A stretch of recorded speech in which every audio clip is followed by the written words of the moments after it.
The objectives for this video are to identify and avoid the following ways that data is misused to create a false impression: implied connections and misleading graphs.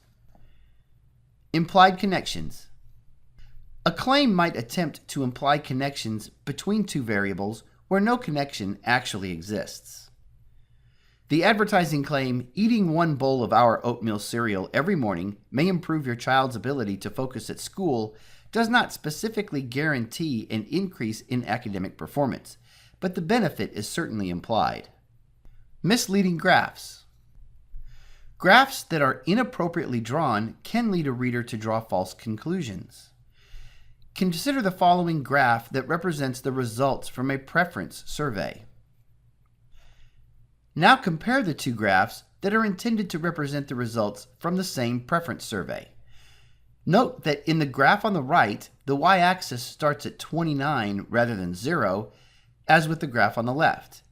Note that the graph on the right implies that the preference for brand A is many times the preference for brands B and C. By starting the y-axis at 0, the graph on the left demonstrates the true proportional relationship between the categories in the dataset. In this video, we learned to identify and avoid the following ways that data is misused: implied connections and misleading graphs.